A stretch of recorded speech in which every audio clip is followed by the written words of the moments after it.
Okay, before I start this thing in earnest, there's two people that I would like to acknowledge here. First of all, welcome to The Nerdaissance presents the Super Classic.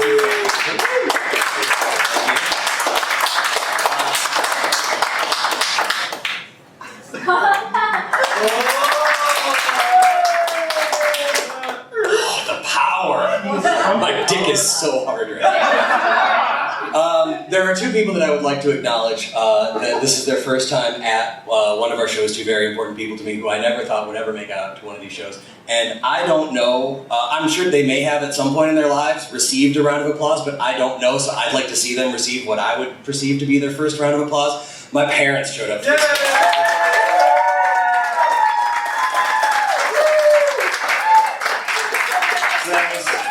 For me, that was their first round of applause, and that was a big deal. So thank you. Thank you, Joe. Again, you're welcome, Mom. Thank you all for coming again. Before I honestly start this, does anybody not know what they're in for? I know all the regulars. I know I see people that have been to one or all shows. The ride of your life. Oh, Mom. So anybody? These guys. You guys? Okay.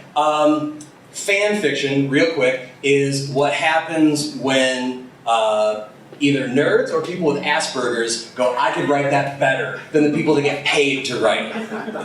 That's kind of the funny, quippy, mean version of it. What it really is when you're such a fan of something that you have to write your own, add your own bit to that world.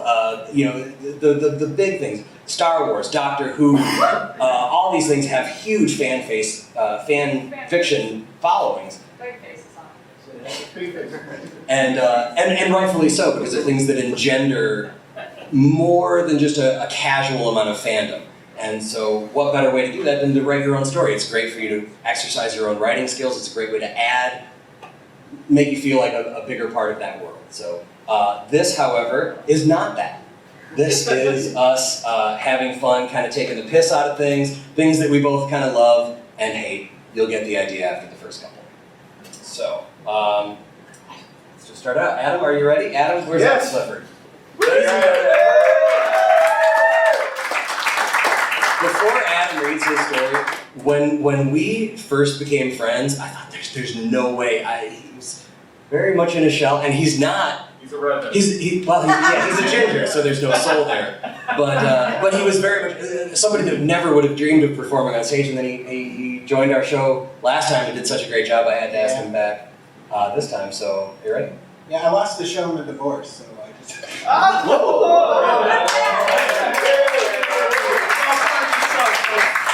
So, ladies and gentlemen, Adam Clifford. Yes. Well, so Joe just did a nice spiel about fan fiction, and so I have to offer a disclaimer because this is not fan fiction.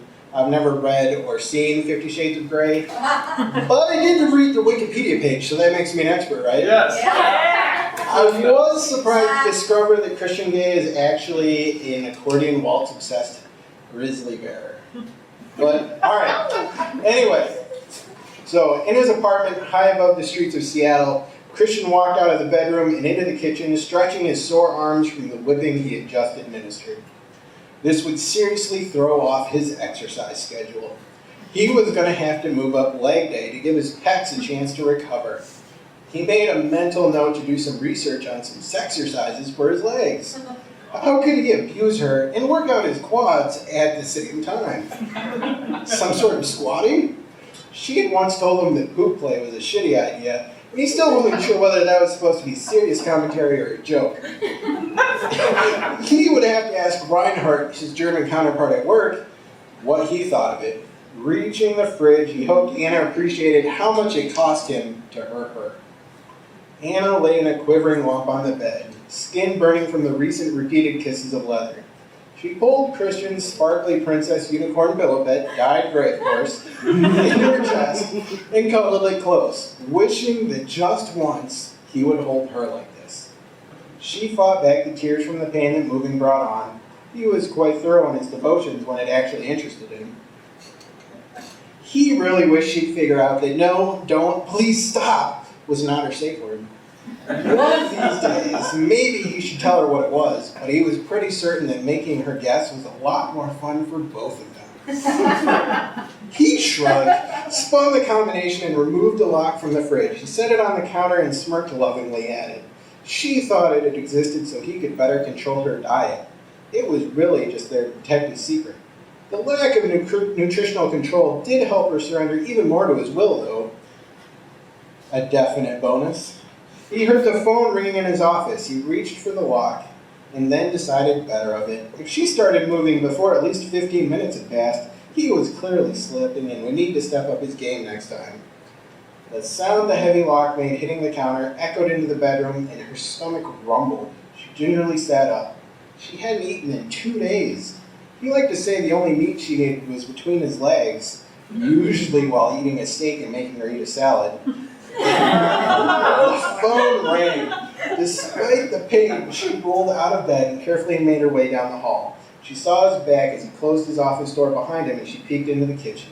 The fridge was unlocked. She had never seen him be this careless before. She hoped there were some cold cuts at least. He picked up the receiver. It was his Hong Kong broker. This was going to take longer than he had expected. He asked if he could call him right back and hung up. He opened his office door and he could see Anna in the kitchen at the fridge. Well, shit, he thought in a strangely Baltimorean accent. End of the wire, good people. Ravenous, she carefully opened the fridge and gasped. He crossed the distance from his office to the fridge with an inhuman speed. Anna, let me explain. She turned at him with fury in her eyes and a bag of blood in her hand. Why are there bags of blood in your fridge?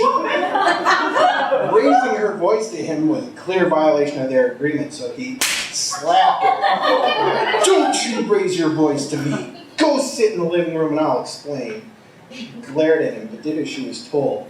He sat across from her side and tried to collect himself. After a moment, he grabbed one of the many mouth gags he kept scattered around the apartment just in case he wanted to keep her quiet so he could think. Her mouth opened wide with indignation, which gave him just the opening he needed, so he shoved it in and fastened it, confusing her indignation with cooperation. Thank you. Glad to see we're back on the right track after your little outburst in the kitchen. This is going to sound ridiculous at first, so you get to be quiet until I finish my explanation. Afterwards, I'll allow you the opportunity to ask 3 questions. She nodded her agreement and then looked at the blood bag in her hands as she listened. You see, I'm actually a vampire. I was born in 1901, and during the Spanish influenza, as I was dying, I was sent by my adoptive father, who turned me into a vampire like him. I was running from my past, so I had lots of cosmetic surgery to change my appearance and hide what I am. But I need blood to survive. Do you have any questions yet? She nodded. So he took out the gag. She glared at him, and he had never seen her this angry. What were you running from? He sighed again. He thought about putting the gag back in, but decided there would probably be a second question after he answered it first. She was always so impetuous and wasteful with her words. He'd have to work on that. I was married to another vampire, and we had a baby. We kept having to fight off other groups of jealous vampires, and I just couldn't take it anymore. God damn it, Edward, she said. This is the worst version of that fucking Pina Colada song ever. She then took a bite out of the bag and started drinking the blood. Just like the light bulb from 1901. It took several seconds for his brain to warm up enough to the sudden revelation in the light to finally go on. Bella, you stupid? She wiped her mouth. Yes, you stupid ass. I did the exact same thing, except I was trying to run away from you. And we end up here. Fuck! I can't believe I thought there were 2 creeps who confused watching me sleep with foreplay. She threw what remained of the bag of blood into his face and stormed out of the living room and back into the bedroom and started getting dressed. The shock finally left him and he caught up to her. Don't you see? This means we're destined to be together. We should go back to Forks and live out the rest of our undying lives together. Fuck you and your crazy family, she screamed. Meeting you for the first time was the worst thing to ever happen to me, and it's happened twice. Edward turned and fought back tears. Even though he had tried to run from her, he realized what a mistake it had been. His vision was blurry, but he thought he saw a shape on the balcony. He blinked the tears out of his eyes, but it was gone. Bella, don't leave me like I left you. I'm so sorry. She pulled on her shirt. I left you. You were just too self-centered to realize I'd already left when you took off, you big stupid dummy. The sound of glass breaking interrupted her before she had a chance to tell him fuck off and die again.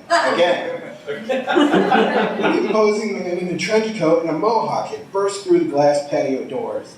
Now I've got you, you blood-drinking scum, he said in a gravelly voice. I've been watching you for a long time, waiting for you to slip up, glitter in public, anything. But now I finally have the proof I need. He dramatically flipped back his trench coat and pulled out 2 stakes. Edward's eyes grew big in recognition and horror, and managed to blurt out just as the stakes came flying at him and Bella, "The Daywalker!" Edward managed to twist out of the way and push Bella behind him into a closet far too large for a man who always wore the same thing every day. Edward, as Christian, considered himself quite the man about town, a fashion icon, if you will, a dandy in the streets and a sadist between the sheets. He didn't own a variety of fashion, however. He had multiples of exactly the same thing. This included hats. He didn't wear hats. He just thought it was important to own them. Just in case he was ever taken by the whim to wear a hat and tip it and say, "Lady." He was never taken by whim to even pretend to be a gentleman, however. He did, though, keep these hats on a 5-foot-tall coat rack in his bedroom. He picked up this coat rack and swung it, gray fedoras flying everywhere. Blade laughed. Edward might have been good at vampire baseball and slapping other vampires around, but he didn't actually know how to fight. He'd spent most of the last century too busy moping to learn any actual survival or combat skills. If the room hadn't already been full of air, he would have missed that too. "Stay behind me," Edward cried. "I'll keep you safe, Bella." She stood up behind him, wincing from the pain he had inflicted earlier, not so much from falling into the closet. She grabbed one of the stakes and stabbed him in the kidney. Not bloody likely. Blade pulled out his sword. "That's right, Glitter Boy, there can only be one," and chopped off Edward's head. Lightning came from out of nowhere to fill up the room as Edward's essence went into Blade. Bella's newfound streak of independence quickly vanished, and she went back to the version of herself that was so easily swayed by Edward both times. "So, I seem to be single," she said demurely. Blade sneered and cut off her head as well, and once again the light show repeated itself. Far away, in the Pike Place Market, Connor McLeod frowned after seeing the light show. His frown got deeper when he realized he was not the only person to have noticed this strange lightning burst in the middle of an otherwise clear day. The man he was following took off running in the direction of the tower. Connor hailed a taxi.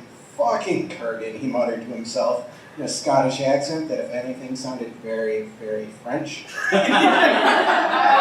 That barbarian never could get the hang of modern technology. I'll probably beat him there. If you don't know who the Kurgan is, you should watch Highlander. He is a brutal, bloodthirsty mercenary, a big hulk of a man whose penchant for bullying those less powerful is oddly reminiscent of a prison guard, say, from Shawshank. And Connor was right. His taxi dropped him off and he went into the lobby. He ignored the desk and went straight to the elevators. He had been keeping tabs on the Sparkle Twins, as he liked to call them, to keep them out of trouble. He wasn't interested in facing the gathering yet, and he thought their sparkling skin might have been contagious. Better to leave them alone and hope they accidentally did each other in. The Kurgan huffed and puffed up to the building just in time to see the elevator doors close on McLeod. He hated those damn moving boxes. He felt like they were always too rickety, and he didn't trust anything that could push him around. He ran up the stairs, trusting his nose to guide him to the bloody aftermath. Blade stumbled out of the apartment just as Connor's elevator reached his floor. He wasn't feeling right. Something was definitely wrong. He hadn't fought very many other mortals, never killed 2 in such close succession before, but he felt strange, sick to his stomach. He didn't feel in any shape to fight, and seeing a mortal he didn't recognize at the elevators, he ducked into the stairwell. He could hear the Kurgan's pounding feet echo up the stairs at him, so Blade decided he only had one choice: go up. He ascended to the rooftop. Connor raced down the hallway from the elevator to the stairwell. He knew the Kurgan couldn't be too far behind. He might be as dumb as an ox, but he had the stamina of one. He burst through the door of the swale well and right into the Kurgan. Connor bounced off him like a rubber ball into the wall. Kurgan laughed and just kept going. Connor was dazed for a minute, but recovered and then chased him up the stairs to the rooftop. Connor stepped out onto the roof and, much to his surprise, did not see a sword fight already in progress. Blade was hunched over, squeezing his stomach and glaring at the Kurgan. "What the fuck is so funny?" The Kurgan was slouched over, laughing, unable to even speak. Tears, for the first time in his hundreds of years of existence, were actually falling down his cheeks. This would have been an opportune time to finish the Kurgan once and for all, but Connor was similarly indisposed. Under the bright sun, Blade shone and sparkled like a poor sucker who'd been caught in the glitter and glue aisle of a craft store when a bomb had gone off. He was approaching the Kurgan with sword drawn and murder in his sparkly eyes. The Kurgan stopped laughing long enough to say, "No, stay back, Sparkle Boy!" Blade lunged forward, and the Kurgan's centuries of training and self-preservation kicked in, and the Kurgan beheaded Blade. Falling to his knees as the light show resumed once again, he cried out in dismay. Lightning stopped, but the Kurgan glittered. He glowed. He shone like a brand new sun. Connor backed away from him. The Kurgan rose to his feet. "Kill me, Connor! Kill me, please!" The Kurgan maneuvered himself between the stairway and Connor. "Kill me, Connor!" Connor backed up, and the Kurgan advanced until Connor was standing at the very edge of the roof. Finally, the Kurgan roared and charged. Connor dodged, and he went flying off the edge, crying in frustration. Connor descended. Then word went out. A mortal reached out to a mortal, and they all swore to avoid the Kurgan. The gathering was permanently delayed as the Kurgan tirelessly wandered the earth, seeking death, seeking release from his glittery hell. This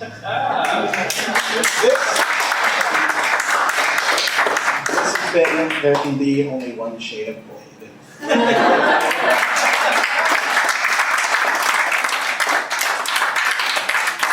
Ladies and gentlemen, Adam Clifford. You got 4 for the price of 1 on that.